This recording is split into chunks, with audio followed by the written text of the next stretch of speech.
नमस्कार, जय हिंद, वंदे मातरम। दोस्तों, स्वागत है आप सभी का आपके अपने YouTube परिवार राजस्थान क्लासेस पर। आइए दोस्तों, आज अपन वनपाल वन रक्षक के लिए हूबहू पेपर पढ़ने जा रहे हैं। और दोस्तों, इसमें आपको देखना है कि आप इस 50 में से कितने प्रश्न सही कर पाते हैं। मेरी नज़र में दोस्तों, अगर आप 30 क्वेश्चन सही करते हैं तो बिल्कुल आपके लिए बेहतरीन है दोस्तों, क्योंकि यहाँ पर प्रश्न उस लेवल के यहाँ पर मैंने ऐड किया जो कि थोड़े से हार्ड लेवल के हैं। ठीक है, तो उम्मीद करूंगा दोस्तों आप वनपाल वन रक्षक या अन्य पटवार भर्ती परीक्षा की तैयारी करें तो मेरे साथ जुड़े रहिएगा। पीटीटी वगैरह की तो बिल्कुल इंपॉर्टेंट क्वेश्चन होने वाले हैं ये आपके लिए। ठीक है, तो आइए दोस्तों, आज की महत्वपूर्ण क्लास को स्टार्ट करते हैं। बस आपको ये देखना है कि आप लास्ट तक बने रहते हैं या नहीं, ये आपके ऊपर है। ठीक है, पहला प्रश्न आपकी स्क्रीन पे दोस्तों, बिना टाइम वेस्ट किए अपना पहला प्रश्न ये कि करौली प्रजामंडल की स्थापना 1938 में की गई। एक तो ये चीज क्लियर कर लीजिएगा पहले दोस्तों कि 1938 में की गई करौली प्रजामंडल की स्थापना, ये तो अच्छा हो गया अपने लिए। ठीक है, अब ये किसके द्वारा की गई? बलवंत सिंह मेहता के द्वारा, लाला दयाल द्वारा, खूबचंद सर्राफ द्वारा, या फिर इनमें से कोई नहीं। तो देखिए दोस्तों, ए भी नहीं होगा, बी भी नहीं होगा आपका, और न ही सी होगा। राइट आंसर चला जाएगा डी ऑप्शन के साथ, क्योंकि आपको पता है दोस्तों त्रिलोक चंद जो थे इसके जो है अध्यक्ष थे दोस्तों, इस संस्थापक माने जाते हैं। ठीक है, और इनके साथ और भी थे दोस्तों जिनका नाम था सिरोंजी लाल। क्या? सिरोंजी लाल दोस्तों। तो ये चीज़ें आप ध्यान रखेंगे, बड़ा ही इंपॉर्टेंट क्वेश्चन है। दोनों और इनके और साथियों ने मिलकर करौली प्रजामंडल की स्थापना की थी। नेक्स्ट क्वेश्चन आपकी स्क्रीन पे देखिए, किस जिले में बीकमपुर का दुर्ग है? देखिए दोस्तों, 50 क्वेश्चन है, थोड़ा सा सुपर फास्ट भी करेंगे, एडवांस भी बताऊंगा आपको समझाने के लिए। किस जिले में बीकमपुर का दुर्ग है? पाली में है, झालावाड़ में है, बूंदी में है, उदयपुर में है। तो सही आंसर हो जाएगा आप सभी का, किस जिले में बीकमपुर का दुर्ग है? तो दोस्तों झालावाड़ में। कहाँ पर है प्यारे दोस्तों? झालावाड़ में। ठीक है, और दोस्तों झालावाड़ जो है ना एकमात्र एक झालावंशी रियासत थी। कैसी? झालावंशी रियासत थी, आप सभी को पता होगा दोस्तों। जिस प्रकार भाटी वंश की कैसे थी जैसलमेर, उसी प्रकार से। ठीक है, आगे बढ़े दोस्तों। अगला प्रश्न आता है, महाबोधि मंदिर बिहार को यूनेस्को ने अपनी लिस्ट में कब जोड़ा था? एक चीज तो ये हमें क्लियर हो जानी चाहिए कि महाबोधि मंदिर कहाँ पर है दोस्तों? ये बोध गया में है। कहाँ पर है? बोध गया। बोले सर बोध गया, बिल्कुल बिहार है ना। हाँ, तो वही दोस्तों बिहार में है ये, और यूनेस्को ने अपनी लिस्ट में इसे कब जोड़ा? इनमें से कोई नहीं, ये हो नहीं सकता दोस्तों। ठीक है, ये नहीं होगा, ये भी नहीं होगा दोस्तों, ये भी नहीं होगा। 2002 में जोड़ा था। तो ध्यान रखियो, 2002 में महाबोधि मंदिर को बिहार ने अपनी लिस्ट में बिहार को यूनेस्को ने अपनी लिस्ट में जोड़ा था। अच्छा क्वेश्चन है। ठीक है, आगे बढ़ूं क्या? अगला प्रश्न आ जाता है आपकी स्क्रीन पे कि देखिए, राजस्थान वानिकी एवं जैव विविधता परियोजना किसके कारण प्रायोजित है? देखिए दोस्तों, किसके द्वारा प्रायोजित है? जो राजस्थान वानिकी एवं जैव विविधता परियोजना है ना, किसके द्वारा राजस्थान में प्रचलित है या फिर जो है प्रायोजित है? तो देखिए दोस्तों, विश्व व्यापार संगठन के द्वारा, या विश्व बैंक के द्वारा, या जापानीज इंटरनेशनल कोऑपरेशन एजेंसी के द्वारा, या फिर एशियन डेवलपमेंट बैंक द्वारा। तो राइट आंसर चला जाएगा आपका सी ऑप्शन के साथ दोस्तों। किसके साथ जाएगा? सी ऑप्शन के साथ। मोस्ट क्वेश्चन है दोस्तों। अब मैं आपको ले चलूँ, अगला क्वेश्चन आपकी स्क्रीन पे है दोस्तों, राजस्थान की कौन सी चित्रकला सबसे प्राचीन चित्रकला मानी जाती है? इनमें से दोस्तों सबसे प्राचीन चित्रकला कौन सी है ये आपको बताना है। बहुत ही इंपॉर्टेंट क्वेश्चन है, और जैसा कि आपको पता ही होगा दोस्तों, प्राचीन जो मानी जाती, जयपुर नहीं मानी जाती, मारवाड़ भी नहीं होगा दोस्तों, ढूंढाड़ भी नहीं होगा। राइट आंसर हो जाएगा मेवाड़, है ना दोस्तों। मेवाड़ को सबसे प्राचीन चित्रकला के रूप में जानते हैं। ठीक है, अब बात करें दोस्तों कि भाई इनके जो प्रमुख जो हुए ना, कौन दोस्तों प्रमुख चित्रकार हुए? तो दोस्तों साहिबदीन इनके प्रमुख चित्रकार हुए थे। ये चीज़ भी आपको पता होनी चाहिए, है ना, जिन्होंने रागमाला सेट बनाया था। दोस्तों आगे बढ़े, और अगला प्रश्न आपकी स्क्रीन पर आया है, राजस्थान में जूना महल कहाँ पर स्थित है? देखिए दोस्तों, राजस्थान में जो जूना महल है ना, ये कहाँ पर स्थित है ना, जूना महल कहाँ पर स्थित है इस नाम से? तो देखिए दोस्तों, बाड़मेर भी ऑप्शन है, बीकानेर भी ऑप्शन है, बांसवाड़ा भी ऑप्शन है, इनमें से कोई नहीं। एक बार अगर क्वेश्चन को आपने ढंग से पढ़ लिया ना तो आप गलत नहीं करेंगे, नहीं तो आप कर रहे हैं सर बी ऑप्शन होगा, बिल्कुल गलत होगा साहब बी ऑप्शन। बीकानेर में प्यारे दोस्तों जूनागढ़ है। क्या है? जूनागढ़ है। जूना महल तो मेरे दोस्तों ये तो अलग है, कहाँ पर है? ये डूंगरपुर में। ठीक है, तो इनमें से कोई नहीं के साथ जाएगा राइट आंसर।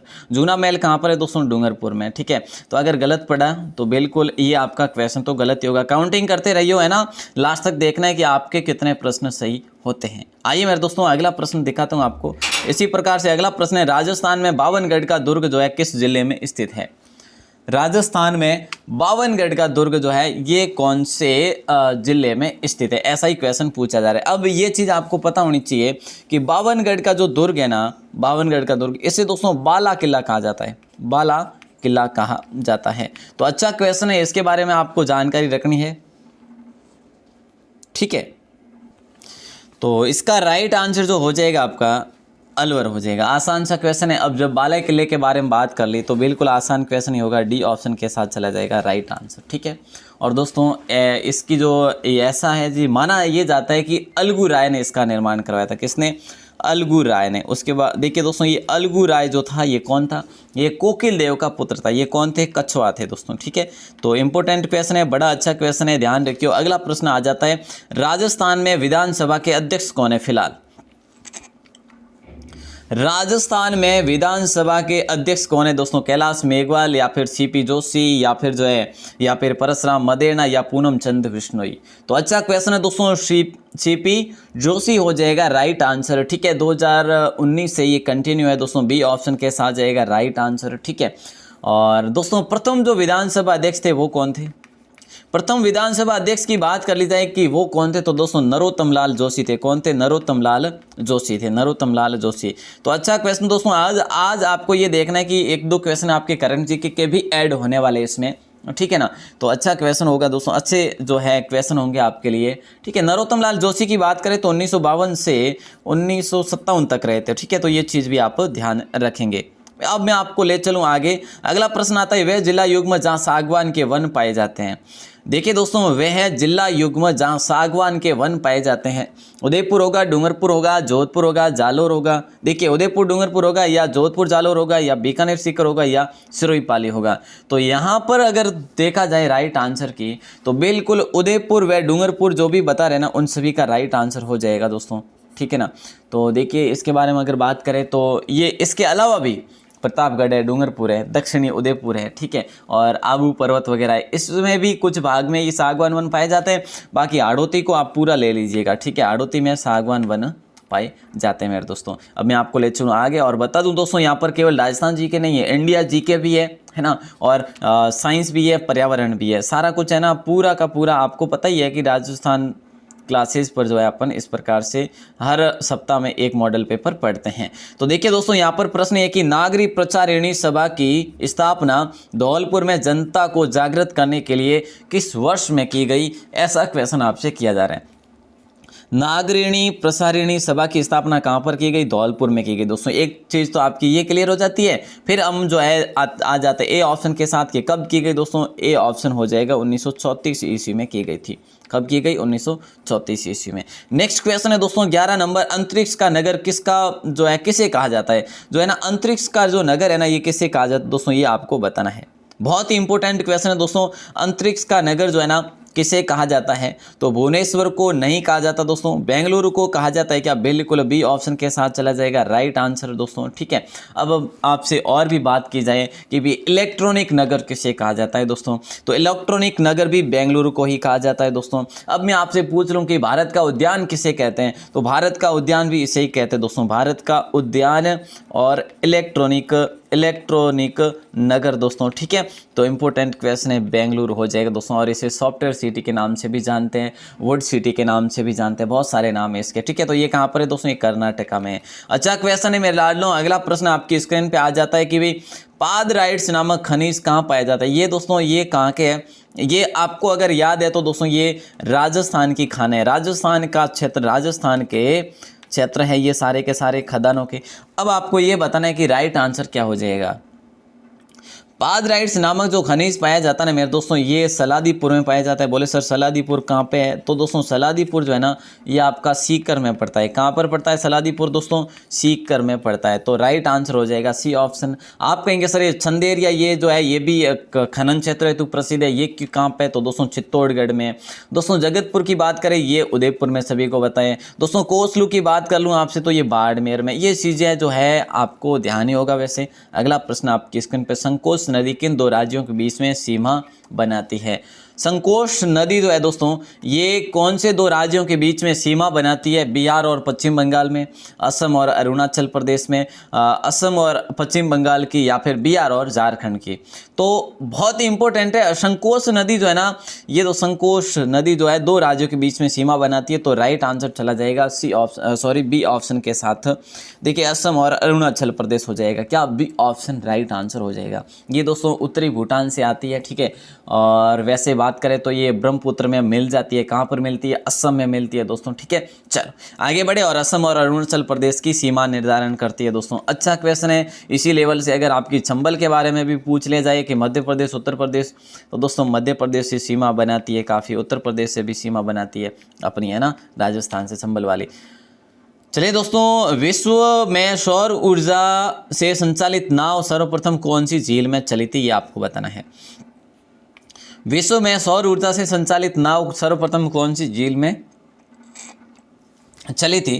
राजसमंद में, पिछोला में, या फिर डिडवाड़ा में, या फिर जो है सांबर में?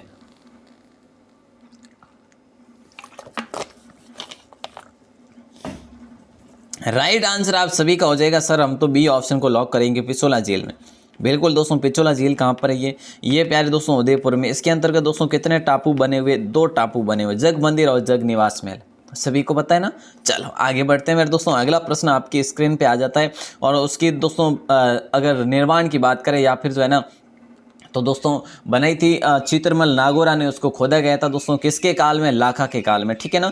चलो उसके बाद वैसे उस पर बहुत निर्मित कार्य पुनर्निर्माण भी हुआ। वैसे देखिए दोस्तों, टहला की छतरी जो है ना राजस्थान के किस जिले में स्थित है? टहला की छतरी, शायद मैं आपको ये बता चुका हूँ। टहला की छतरी दोस्तों राजस्थान में कहाँ पर स्थित है? शायद जो है आपको ये क्वेश्चन पहले भी करवा चुका हूँ, है ना। तो जयपुर नहीं होगा दोस्तों, सवाई माधोपुर नहीं होगा, भरतपुर भी नहीं होगा, अलवर हो जाएगा। टहला की छतरी दोस्तों कहाँ पर है? ये अलवर में। बोले सर इसमें ऐसा क्या खास है जो आपने क्वेश्चन दिया? दोस्तों ये जो है ना भित्ति चित्र हेतु प्रसिद्ध है। कैसे? मध्यकाल में जो भित्ति चित्र बनाए जाते थे उसके मध्यकालीन भित्ति चित्रों के लिए प्रसिद्ध है टहला की छतरी। तो इसलिए जो आपके लिए क्वेश्चन बनाए, है ना। मंडावा क्वेश्चन क्यों बनता है? क्योंकि वो भित्ति चित्रों के लिए प्रसिद्ध है, इसीलिए बनता है। उसी प्रकार ये भी हुआ। देखिए दोस्तों, राजस्थान लोक सेवा आयोग का गठन कब हुआ? ये क्वेश्चन शायद आपके लिए आ चुका है आपके ही स्क्रीन पे, है ना। चलिए, तो राजस्थान लोक सेवा आयोग का गठन दोस्तों 20 अगस्त 1949 को, या 1 नवंबर 1956 को, या 30 मार्च 1948 को, या फिर जो है 26 जनवरी 1950 को। काफ़ी भाई बहन डी ऑप्शन करेंगे, बिल्कुल नहीं होगा। ए ऑप्शन हो जाएगा दोस्तों 20 अगस्त 1949 को जो है क्या हुआ था? राजस्थान लोक सेवा आयोग का गठन होता है दोस्तों, ठीक है। आगे बढ़ें और अगले प्रश्न को देखते हैं। और वैसे दोस्तों इसका जो है ना उस समय मुख्यालय जो बनाया था ना, कहाँ पे बनाया था? जयपुर में बनाया था। लेकिन उसके बाद क्या हुआ दोस्तों, जो सत्यनारायण कमेटी थी ना, सत्यनारायण राव समिति जो थी, उसकी अभिशंसा पर, उसी के कहने पर 1956 में दोस्तों इसका मुख्यालय ट्रांसफर किया गया। बोले सर कहाँ पे? तो दोस्तों आपको पता ही है, अजमेर में, है ना। चलो बहुत बढ़िया। अगला प्रश्न आ जाता है आपकी स्क्रीन पे दोस्तों। राष्ट्रीय वन नीति के अनुसार कितना प्रतिशत वन क्षेत्रों में आच्छादित होना चाहिए? दोस्तों कितना आसान क्वेश्चन है, कितना आसान क्वेश्चन है। कोई गलत तो करिएगा नहीं, क्योंकि ये क्वेश्चन मैं आपको पहले भी करवा चुका हूँ। राष्ट्रीय वन नीति के अनुसार कितने प्रतिशत क्षेत्र वनों से आच्छादित होना चाहिए? तो बिल्कुल आसान है दोस्तों, 33%। सभी करेंगे सर, बी ऑप्शन लॉक हो जाएगा, ठीक है दोस्तों। देखिए सर्वप्रथम अगर बात करें ना, राष्ट्रीय वन नीति अंग्रेजों ब्रिटिश सरकार के समय 1894 में लागू की गई थी दोस्तों। ये चीज़ें मैं आपको बता चुका हूँ। उसके बाद दोस्तों 1952 में, स्वतंत्रता के बाद भारत में पहली बार 1952 में वन नीति लागू की गई दोस्तों, ठीक है। उसके बाद दोस्तों अगर बात करें अपनी बात करें ना कि राजस्थान में, तो दोस्तों 2010 में लागू की गई राजस्थान में, ठीक है। अच्छा क्वेश्चन है। अगला प्रश्न आ जाता है, मगर जो है ना ये किस जिले का शुभंकर है दोस्तों? शुभंकर है ना राइट आंसर। मगर दोस्तों किस जिले का शुभंकर है? राइट आंसर प्रतापगढ़ होगा, झालावाड़ होगा, बारा होगा, या फिर जो है जैसलमेर होगा। मगर देखिए दोस्तों, मगर जो है ना ये 12 जिले का शुभंकर है। किसका है? 12 जिले का शुभंकर है। अच्छा क्वेश्चन है दोस्तों, लॉक हो जाएगा। दोस्तों इसका कौन सा है? इसका गोडावन है, ठीक है। जैसलमेर का कौन सा है? गोडावन है साहब। अगला प्रश्न आता है कि निम्न में से किसे मराठा मैकियावेली कहा जाता है? देखिए दोस्तों, निम्न में से किसे जो है मराठा मैकियावेली कहा जाता है? राइट आंसर बतलाइएगा। बहुत ही इंपॉर्टेंट क्वेश्चन है दोस्तों। निम्न में से किसे जो है मराठाओं का मैकियावेली कहा जाता है? अब से आपके इंडिया जीके के क्वेश्चन है दोस्तों, डरना नहीं, आपको लास्ट तक बने रहना है। आप कितने प्रश्न से, बस वो जुनून होना चाहिए कि मेरे इस मॉडल पेपर में कितने प्रश्न सही कर पाता हूं मैं, है ना। तो देखिए दोस्तों, ए ऑप्शन के साथ चला जाएगा राइट आंसर, नाना फडणवीस जो है मराठा मैकियावेली कहा जाता है दोस्तों। देखिए, अगर मैं आपके उत्तर देने से पहले अगर इसका आंसर बता रहा हूं ना, तो आप समझ जाइए कि मैं ये सही कर पा रहा था कि नहीं। ये भी तो कर रहे हैं, ये भी तो होना चाहिए ना। बिल्कुल आपको ईमानदारी के साथ आपको देखना है, ठीक है। आगे बढ़े दोस्तों, और इन्हें जो है ना यूरोपियों ने कहा था दोस्तों, नाना फडणवीस को मराठा मैकियावेली। अगला प्रश्न है आपकी स्क्रीन पे, बक्सर की लड़ाई ईस्ट इंडिया कंपनी द्वारा किसके साथ लड़ी गई थी? बक्सर की लड़ाई जो है ईस्ट इंडिया कंपनी द्वारा किसके साथ लड़ी गई थी? मीर कासिम के साथ, या फिर सादर अली खान द्वितीय के साथ, या फिर अली वर्दी खान, या सिराजुद्दौला? देखिए दोस्तों, यहाँ पर तो सिराजुद्दौला कहाँ से हो जाएगा? ए ऑप्शन लॉक होगा ना यहाँ पर तो, मीर कासिम। बक्सर की लड़ाई दोस्तों मीर कासिम होगा ना, है ना। बक्सर की लड़ाई दोस्तों हुई थी लगभग 1764 में हुई थी दोस्तों, आपको याद होगा, ठीक है। 1764 22 अक्टूबर के दिन हुई थी, ठीक है। हाँ, तो ये चीज़ ध्यान रखेंगे दोस्तों, ब्रिटिश ईस्ट इंडिया कंपनी और मीर कासिम। देखिए दोस्तों, मीर कासिम के साथ में थे दोस्तों बंगाल के नवाब थे, बिल्कुल दोस्तों, है ना। तो देखिए, ये महत्वपूर्ण ये थे, ठीक है ना। तो दोस्तों महत्वपूर्ण ये थे, ए ऑप्शन के साथ चला जाएगा, मतलब कि जो मुख्य थे, नेतृत्वकर्ता यही थे। वैसे बंगाल के नवाब थे दोस्तों, ठीक है, अवध के नवाब भी थे, और मुगल जो सम्राट थे ना, जिनका नाम था शाह आलम, वो भी इनके साथ थे दोस्तों। ये जो है संयुक्त सेना थी, लेकिन वहाँ पर आगे जो थी बक्सर की जो लड़ाई में ईस्ट इंडिया कंपनी थी, ठीक है। तो इसमें जो है दोस्तों हार हो गई थी इस लड़ाई में, किसकी? अंग्रेज़ों की जो है जीत हो गई थी, और इसकी हार हो गई थी मीर कासिम की। और दोस्तों इस लड़ाई में अंग्रेज़ों का नेतृत्व किया था हेक्टर ने, मुनरो हेक्टर ने किया था, ठीक है। अगला प्रश्न आता है 21 नंबर पे दोस्तों, क्या पूछा जा रहा है आपसे, जरा ध्यान देंगे कि वाहनों के इंजन को ठंडा करने वाले उपकरण को क्या कहते हैं?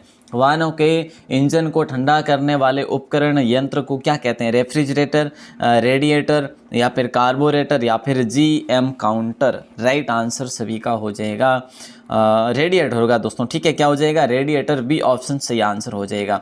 वाहनों के इंजन को ठंडा करने के जो उपकरण आता है वो रेडिएटर आता है, ठीक है। चलो, अगला प्रश्न है दोस्तों, चिरिया लोह खदान जो है कॉम्प्लेक्स किस राज्य में स्थित है? चिरिया नामक लोह खदान है दोस्तों, ये कौन से राज्य में स्थित है? अगर ऐसा प्रश्न बन जाए तो आप कौन से ऑप्शन को लॉक करेंगे? तो देखिए दोस्तों, बिहार तो नहीं होगा, न छत्तीसगढ़ होगा। राइट आंसर जाएगा, चला जाएगा सी ऑप्शन के साथ, झारखंड के साथ दोस्तों। अब ये झारखंड जो है ना मेरे दोस्तों, झारखंड में कहाँ पर है? ये चिरिया लोह खदान है ना, झारखंड में कहाँ पर है? तो दोस्तों सिंहभूम जिले में। कहाँ पर है? सिंहभूम जिले में है। अच्छा क्वेश्चन है दोस्तों, मैं आपको ले चलूँ आगे। और अगला प्रश्न आपकी स्क्रीन पे है दोस्तों, कमरों को खुशबूदार एवं ठंडा करने के लिए किस घास का उपयोग किया जाता है?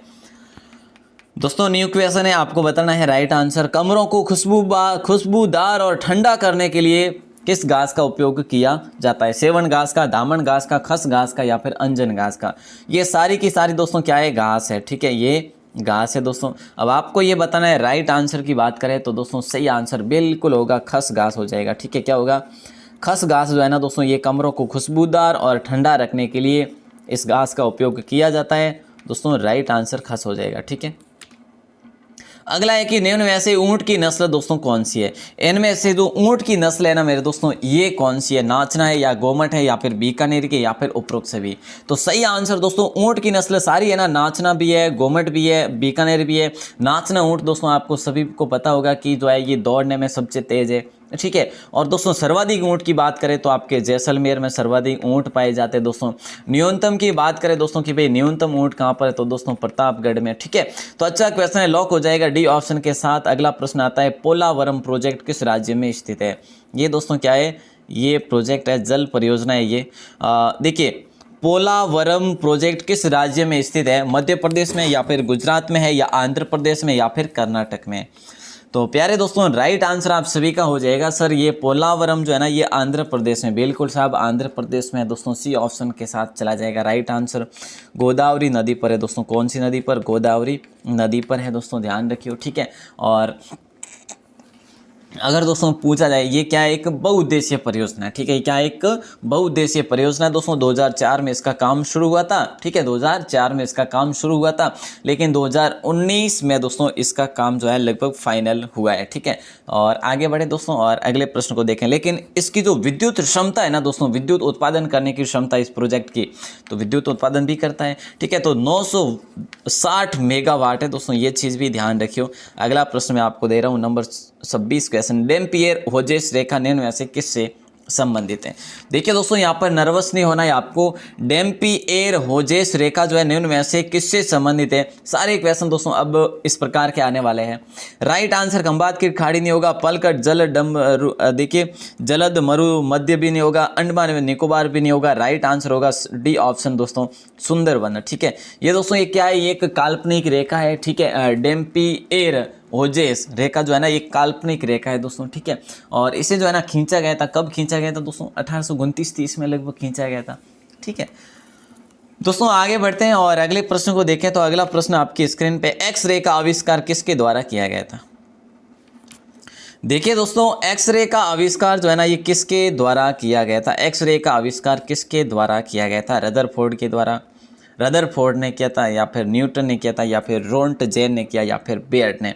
एक्स-रे का आविष्कार किसने किया, तो दोस्तों यहाँ पर रोंटजेन होगा ना, रोंटजेन ही हो जाएगा मेरे दोस्तों। राइट आंसर सी ऑप्शन के साथ चला जाएगा। बहुत ही इंपॉर्टेंट क्वेश्चन है, बहुत इंपॉर्टेंट क्वेश्चन है, ठीक है। आगे बढ़े। अगला प्रश्न, स्वतंत्रता के समय भारतीय राष्ट्रीय कांग्रेस के अध्यक्ष कौन थे।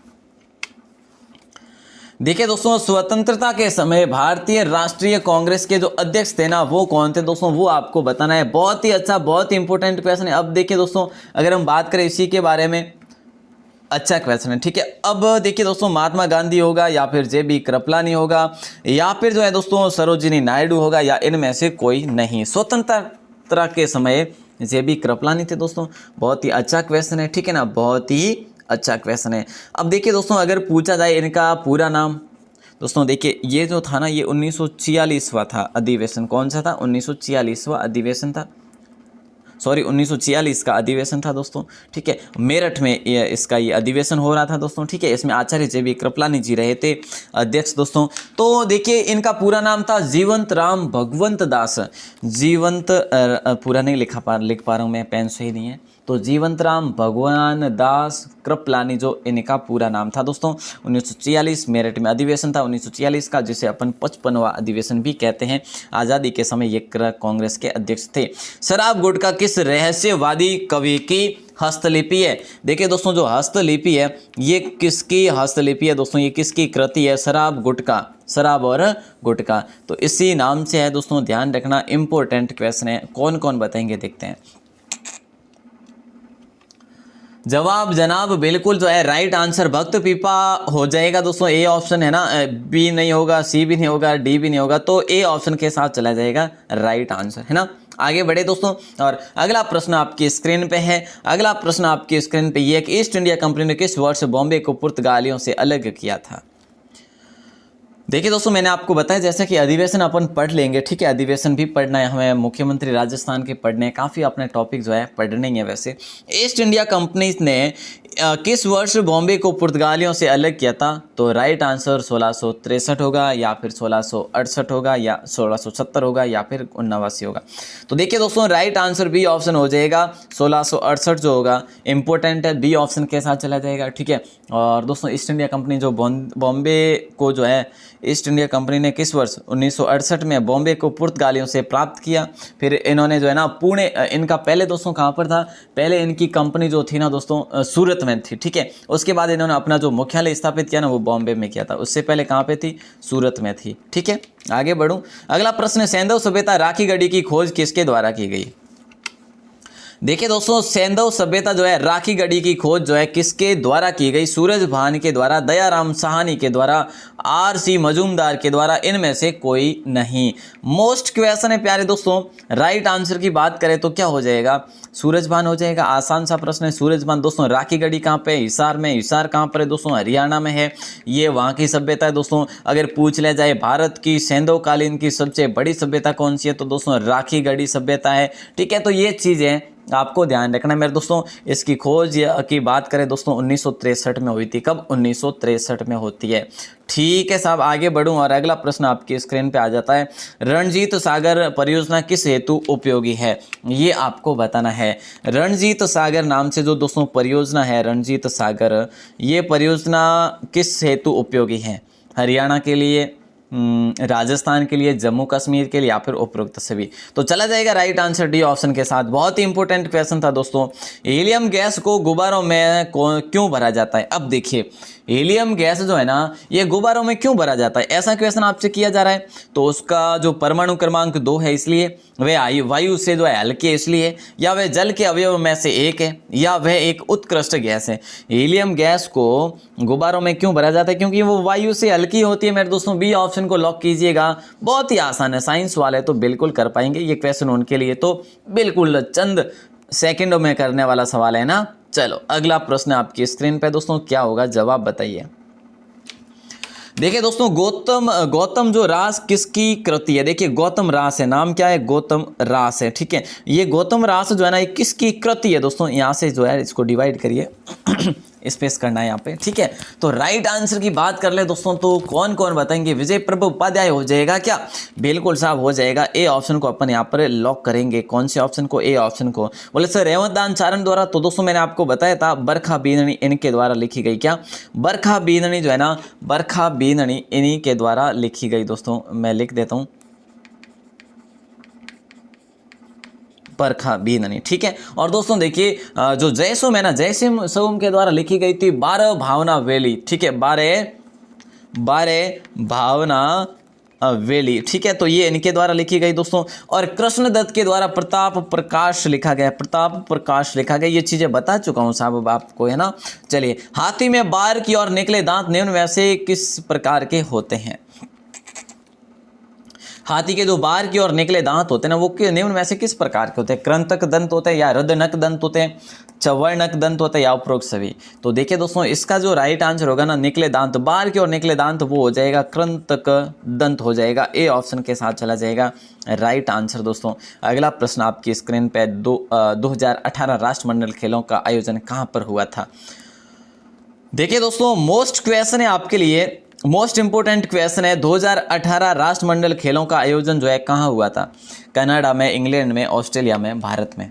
आसान सा प्रश्न दोस्तों, अगर पहले पढ़ा है तो। ठीक है, ये हुआ था दोस्तों अप्रैल में, और ये हुआ था ऑस्ट्रेलिया में दोस्तों। कब हुआ था? अप्रैल 2018 में ऑस्ट्रेलिया में हुआ था दोस्तों। इंपॉर्टेंट क्वेश्चन है। आगे बढ़ूं क्या आपको लेके? अगला प्रश्न आ जाता है, न्यूक्लियर रिएक्टर में न्यूट्रॉन को किससे जो है अवंदित किया जाता है? तो देखिए दोस्तों, न्यूक्लियर रिएक्टर में न्यूट्रॉन को किससे अवंदित किया जाता है? तो ये आंसर बताना है आपको। बहुत ही अच्छा क्वेश्चन है। क्या? बहुत अच्छा क्वेश्चन है।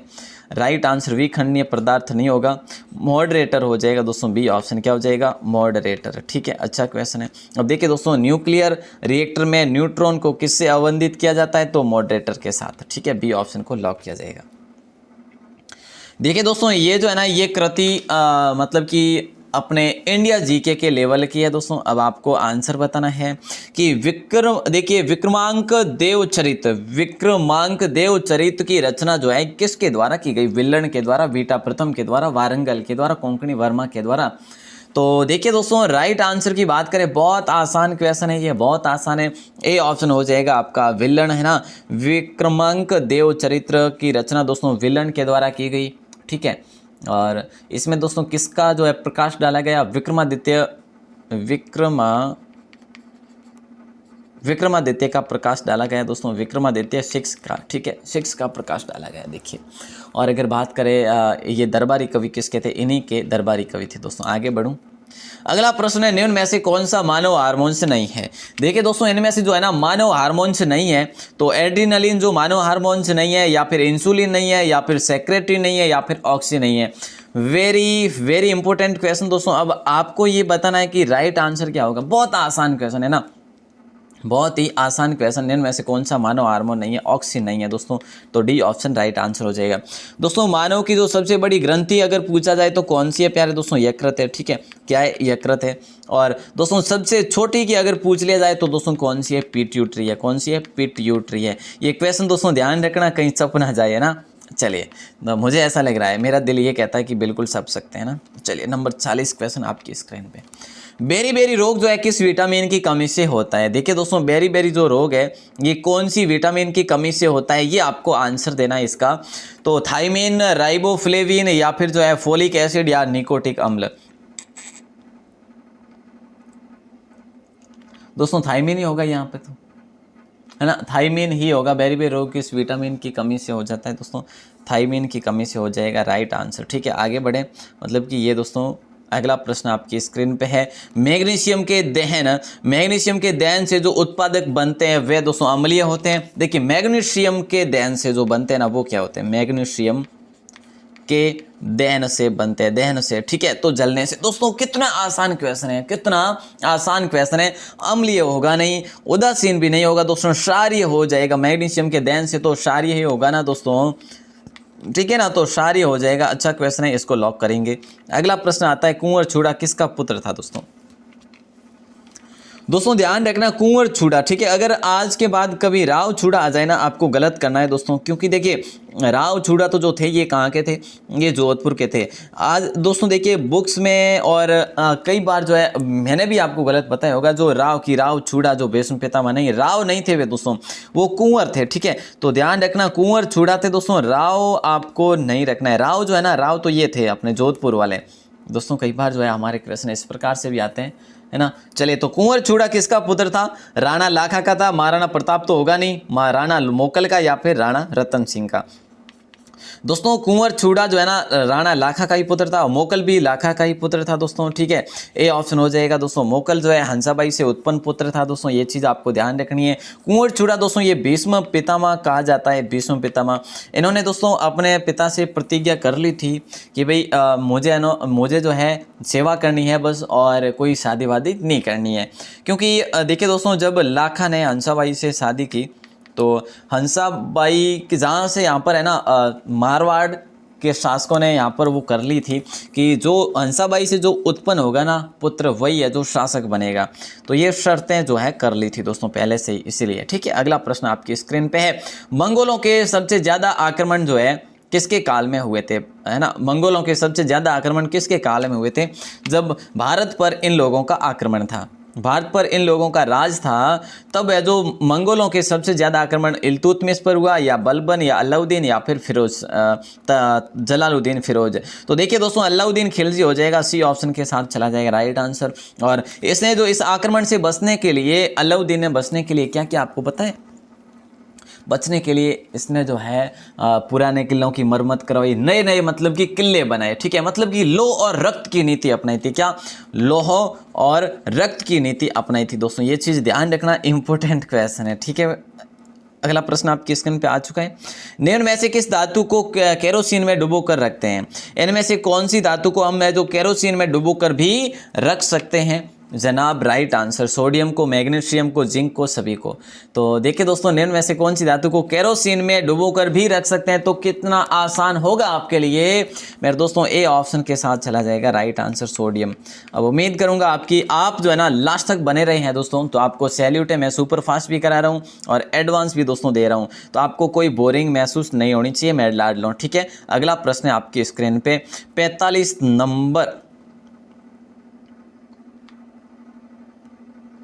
45 नंबर में ये पूछा जा रहा है, मुस्लिमों के लिए अलग मतदाता दल के लिए, देखिए मुस्लिमों के लिए अलग मतदाता दल के लिए किस कांग्रेस अधिवेशन को जाना जाता है? दोस्तों बहुत इंपॉर्टेंट क्वेश्चन है, बहुत ही इंपॉर्टेंट क्वेश्चन है। अब आपको बताना है, राइट आंसर बतलाइएगा।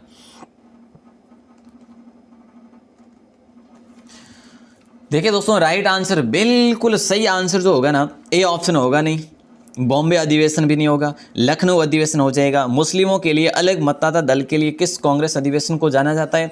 तो लखनऊ अधिवेशन 1916 को जाना जाता है दोस्तों, ठीक है ना। मतलब कि इसमें मुस्लिम लीग से मतलब कि कुल मिला के समझौता कर लिया था, और इसके जो दोस्तों जो रहे थे ना अपने, क्या कहे उसको, अध्यक्ष रहे थे ना, अंबिका चरण मजूमदार रहे थे, अंबिका चरण ए सी मजूमदार दोस्तों, अंबिका चरण मजूमदार रहे थे, ये चीज़ें ध्यान रखेंगे। लखनऊ में हुआ था दोस्तों, ये 32वां था, 1916 में हुआ था। अच्छा क्वेश्चन है दोस्तों, लॉक कीजिएगा, मैं आपको देने वाला हूँ ये अधिवेशन सारे के सारे एक क्लास में, बिल्कुल आप बने रहिएगा। अगला प्रश्न है, राष्ट्रकूट राजवंश का संस्थापक कौन था? देखिए दोस्तों, राष्ट्रकूट राजवंश का जो संस्थापक था ना, इनमें से कौन था? तो राइट आंसर बिल्कुल जो है क्या हो जाएगा, जल्दी बतलाइएगा।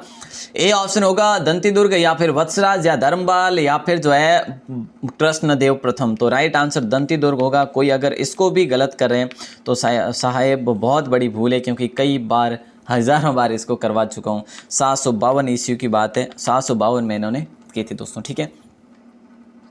और शुरुआत में ये चालुक्यों के अधीन थे, ठीक है ना, चालुक्यों के अधीन थे, कर्नाटक वालों के।